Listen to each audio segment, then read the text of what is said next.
जय हिंद दोस्तों। स्वागत है आपका एसएसबी क्रैक एग्जाम्स में। आज की इस वीडियो में हम लोग कवर करेंगे सीडीएस 2023 के फिजिक्स पोर्शन के previous year question and answer. तो इसमें मैं पूरा डिटेल में आपको सॉल्यूशंस बताऊंगी, किस तरीके के कंसेप्ट्स पूछे जाते हैं और क्या क्या इम्पोर्टेंट है, ताकि आप लोग फिजिक्स पोर्शन अच्छे से कर पाएं। तो चलिए शुरुआत करते हैं। हमारा पहला क्वेश्चन है, a person burned a firecracker in front of a cliff and heard its echo 5 seconds after it burst. The distance of the cliff from the person if the speed of the sound is 340 metre per second is close to.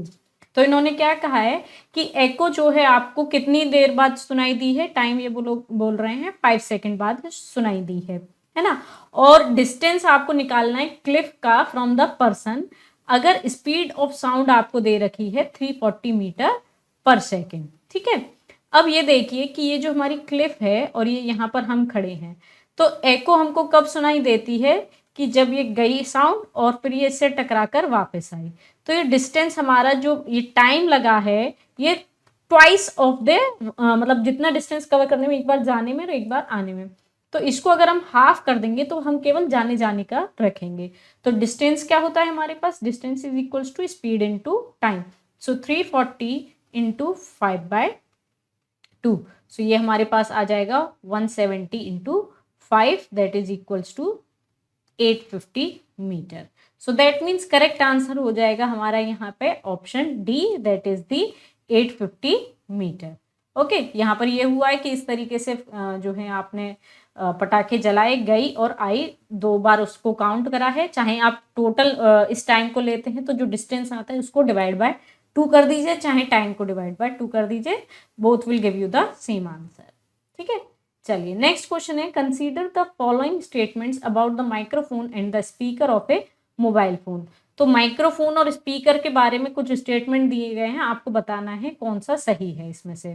So microphone convert sound to mechanical signal, क्या sound को mechanical में convert करता है? नहीं, वो किस में convert करता है? इलेक्ट्रिकल सिग्नल में, यानी हम जो बोलते हैं उसको इलेक्ट्रिकल में कन्वर्ट करता है। सो स्टेटमेंट 2 इधर सही है, that it is converting sound to an electrical signal.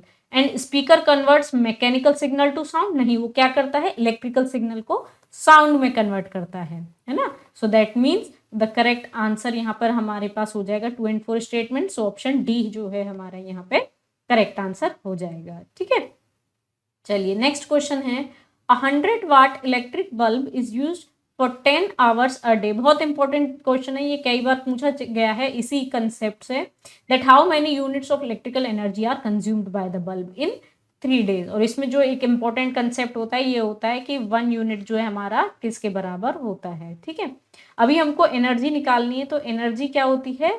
Power into time होती है ना। और हमें यूनिट्स निकालने हैं ना, कितनी यूनिट खर्च हुई है, यानी किलोवाट आवर में निकालना है हमको। सो पावर कितनी हो जाएगी? Power is the rate of doing work, है ना। सो पावर यहाँ पर इन्होंने कहा है दैट इट इज 100 वाट, है ना। तो ये कितना है हमारे पास? 100 वाट है। अब कितने टाइम के लिए ये जो है कंज्यूम करा गया है? 10 hours for 1 day and for 3 days, है ना। So that means I am having how much time? It is equals to 3000, है ना। और ये क्या है? वॉट आवर है ना, watt hour.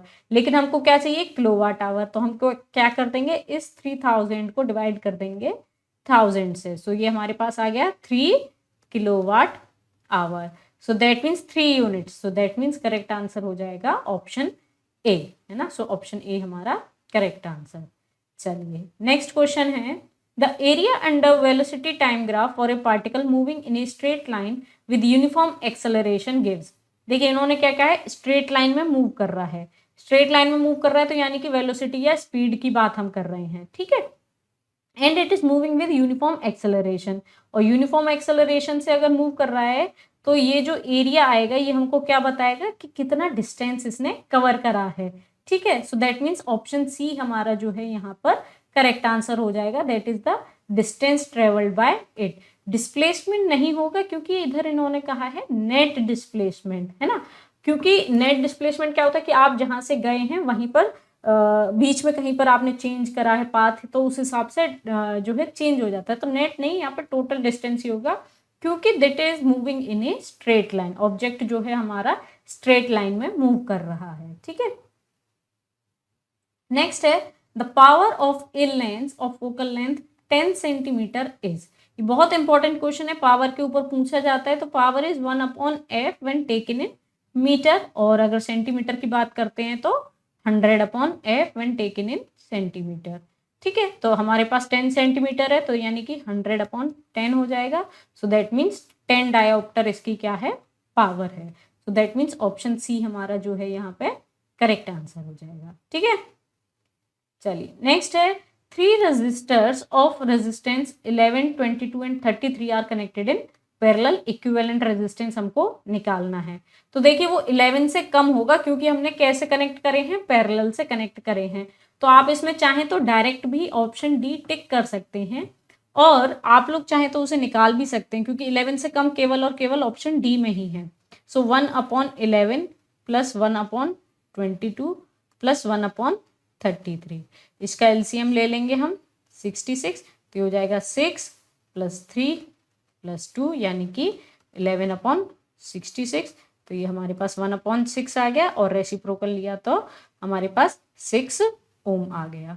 So that means option D हमारा करेक्ट आंसर है। और जब हम पैरेलल में लगाते हैं तो इंडिविजुअल रेजिस्टेंस से भी कम आती है वैल्यू, तो यहाँ पर आप क्लियरली उससे भी कैलकुलेट कर सकते हैं। तो आपका ऑप्शन डी जो है यहाँ पे करेक्ट आंसर आ जाएगा, ठीक है।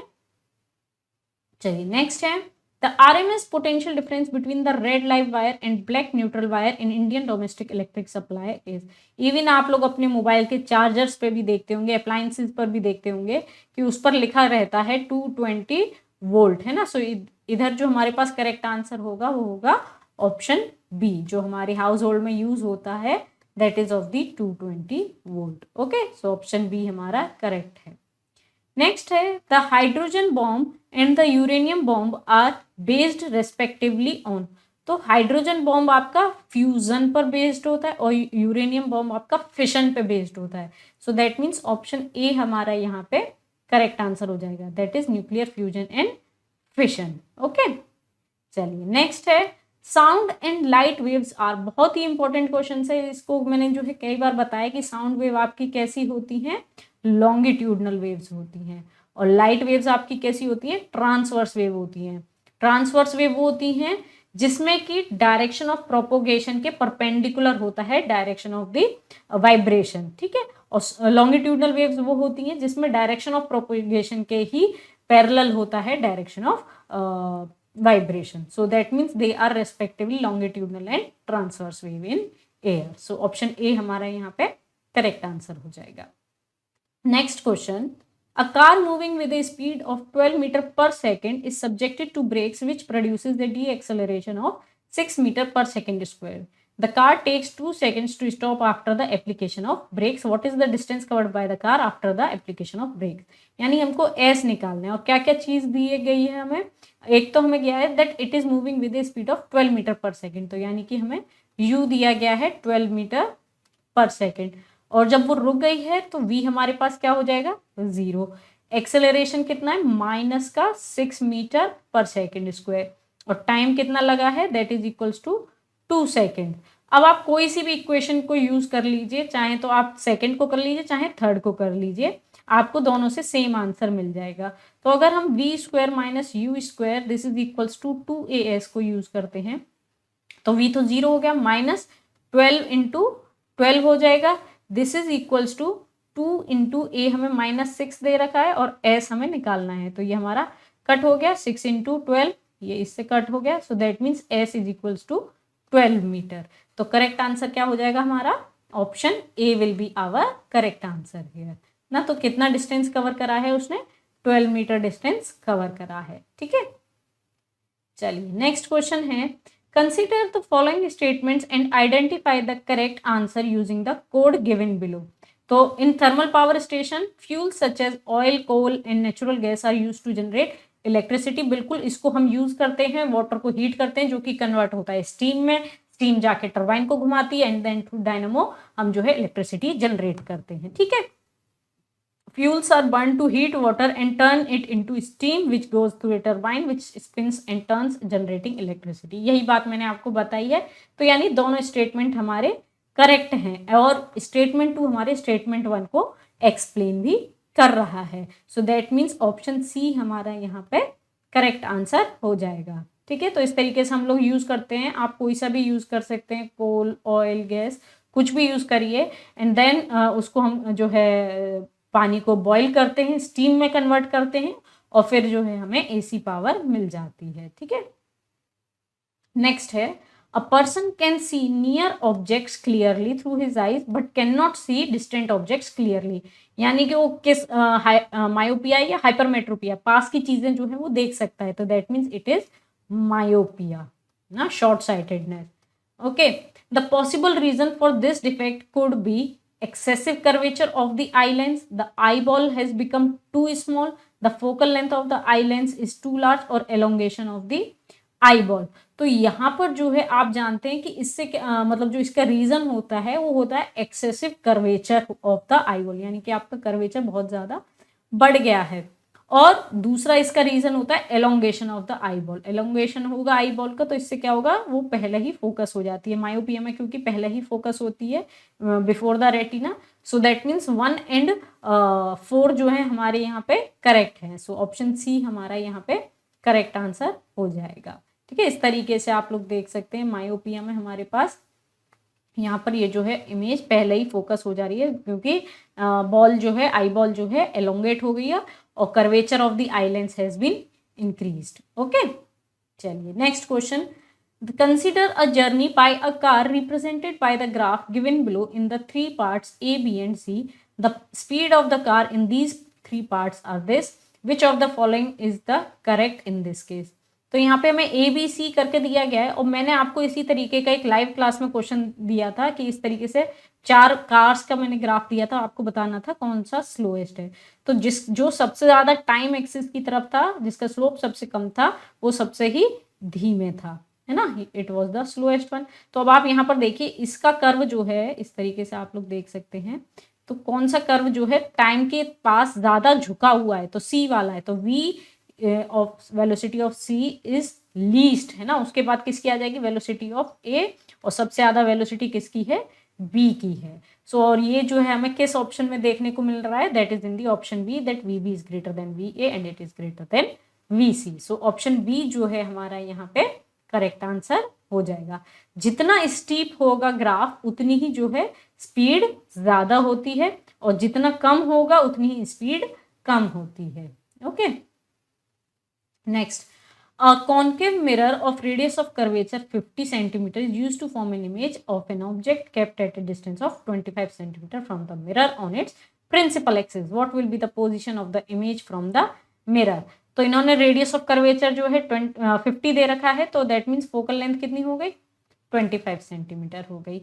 ऑब्जेक्ट भी आपने कहाँ रखा है, 25 सेंटीमीटर पे रखा है। अब पोजीशन ऑफ द इमेज क्या हो जाएगी, इनफाइनाइट हो जाएगी। सो करेक्ट आंसर क्या हो जाएगा, ऑप्शन ए। जो मैंने आपको केसेस याद करने को कहा था कि ये केसेस आपको रट लेने हैं, अगर आपने जो है वो केसेस पढ़े होंगे तो आपको याद होगा और आप इसको इजीली कर देंगे। ठीक है, चलिए नेक्स्ट क्वेश्चन है, if the moon is brought closer to the earth such that its distance from earth become half of the original, then the gravitational force attraction between earth and moon will B.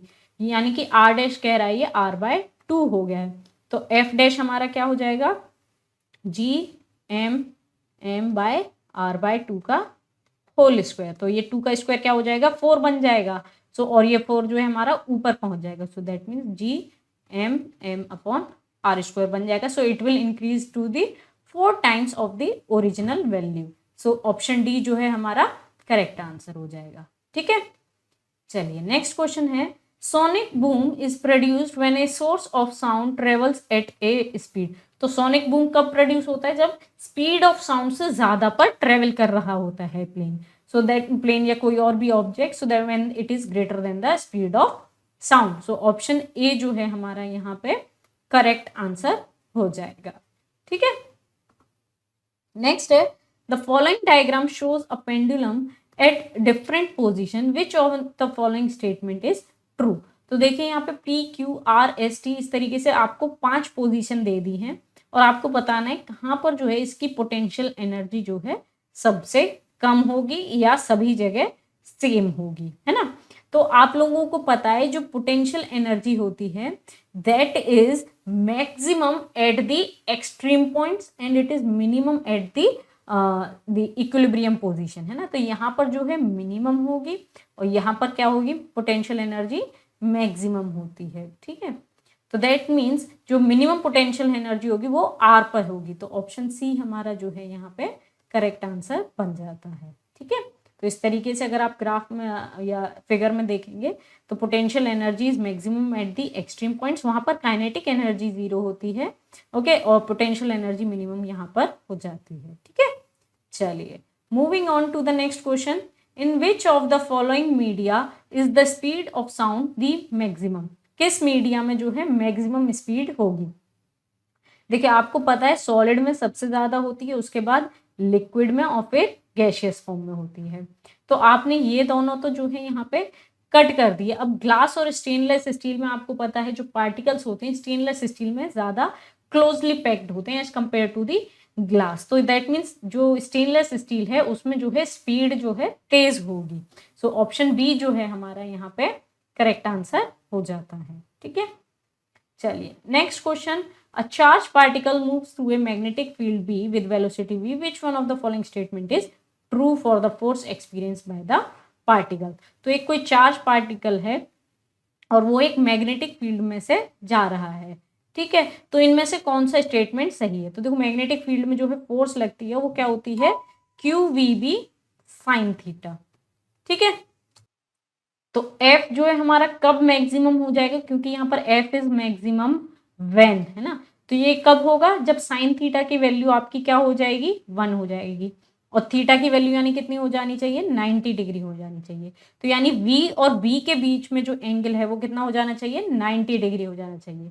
So that means when V and B are perpendicular to each other then this force will be maximum. So option C जो है हमारा यहाँ पे correct answer हो जाएगा। अगर आप देखेंगे तो इसमें बस आपको साइन थीटा की वैल्यू के बेसिस पे जो है क्वेश्चन पूछा था। नेक्स्ट है, which one of the following is the correct relation between Celsius and Fahrenheit temperature scale. तो सेल्सियस और फ़ारेनहाइट में आपको अगर कन्वर्जन करना है तो ये मैंने आपको कई बार क्लास में भी बताया है दैट आप इसको इस तरीके से कन्वर्ट कर सकते हैं, इजीली आपको याद रहेगा, +32 आएगा या माइनस आएगा, जो भी आएगा आप इससे क्लियरली देख सकते हैं। तो इधर जो है TF के टर्म्स में लिखा है तो मैं इधर वही चीज में लिखूंगी। So TF will be equals to 9/5 TC and then +32, और ये जो है हमारा ऑप्शन डी में है। सो ऑप्शन डी हमारा जो है यहाँ पे करेक्ट आंसर हो जाएगा, ठीक है। चलिए नेक्स्ट क्वेश्चन है, which one of the following statement is correct regarding the travel of a light beam from a rare to a dense medium। यानी रेयर मीडियम से किस में जा रहा है, डेंस मीडियम में जा रहा है। तो जब लाइट ऐसे जाती है रेयर से डेंसर में तो क्या होती है, it is bend towards the normal, और स्पीड क्या हो जाती है, कम हो जाती है, ठीक है। So when it is travelling from a rare to dense medium it slows down and bends towards the normal. So option A ही हमारा यहाँ पे करेक्ट है। देखिए इसमें क्या कहा है, इट इज स्पीड्स अप, जो कि गलत है। इस वाले में देखेंगे स्लोज डाउन है लेकिन बेंड्स अवे बोला है, जो कि गलत है। और इस लास्ट वाले में देखेंगे तो स्पीड अप लिखा है, जो कि गलत है, और बेंड्स अवे है, वो भी गलत है। सो ऑप्शन ए जो है यहाँ पर हमारा करेक्ट आंसर हो जाता है, ठीक है। तो इस तरीके से आप अगर फिगर में देखेंगे तो ये लाइट आती है, it is bending towards the normal, ये रेयरर टू डेंसर मीडियम जाते हैं और यहाँ पे स्पीड क्या हो जाती है, कम हो जाती है। तो इस तरह से हमने 2023 के जो है 1 and 2 दोनों के ही क्वेश्चंस यहाँ पर फिजिक्स पोर्शन में जो पूछे गए हैं वो सारे के सारे कवर कर लिए। काफ़ी इजी क्वेश्चंस हैं, कोई डिफिकल्ट क्वेश्चन नहीं आता है। आप जो है जितनी प्रैक्टिस करेंगे और लाइव क्लासेस अगर आपने मेरी अटेंड करी होंगी तो आपने देखा होगा जो कंसेप्ट मैंने आपको पढ़ाए थे उन्हीं कंसेप्ट से जो है क्वेश्चन आए हैं। और अगर आप हमारे कोर्स में एनरोल होना चाहते हैं तो आप जो है नीचे दिए गए डिस्क्रिप्शन बॉक्स में से हमारी ऐप को डाउनलोड कर सकते हैं और आप हमारे कोर्स में एनरोल हो सकते हैं, जिससे कि आपको स्टडी मटेरियल भी मिल जाएगा और आप जो है लाइव क्लासेस भी अटेंड कर सकते हैं। और इसी के साथ अगर आप एसएसबी का कोर्स में एनरोल होना चाहते हैं तो सेम ऐप से आप उसमें भी एनरोल हो सकते हैं। यहाँ पर भी आपकी लाइव क्लासेस होती हैं, बेसिक्स बताया जाता है, OIR, PPDT test, psychological test, सारी चीज़ें इसमें बताई जाती हैं। और इन सभी कोर्सेज पर अगर आपको एक्स्ट्रा 10% डिस्काउंट चाहिए तो हमारा कोड warrior10 यूज़ करना ना भूलें, जिससे कि आपको एक्स्ट्रा 10% डिस्काउंट मिल जाए। सो आई होप आपको ये लेक्चर काफ़ी अच्छा लगा होगा और इसी तरीके की वीडियोस के साथ मैं आपसे फिर मिलूंगी। टिल देन, जय हिंद। अगर आप एक डिफेंस एस्पिरेंट हैं और SSB interview, NDA, CDS, FCAT जैसे एग्जाम्स के लिए प्रिपेयर कर रहे हैं तो आप SSB क्रैक एग्जाम्स के कोर्स को चेक करना ना भूलें। आप हमारी लर्निंग एप्लीकेशन को गूगल प्ले स्टोर से भी डाउनलोड कर सकते हैं।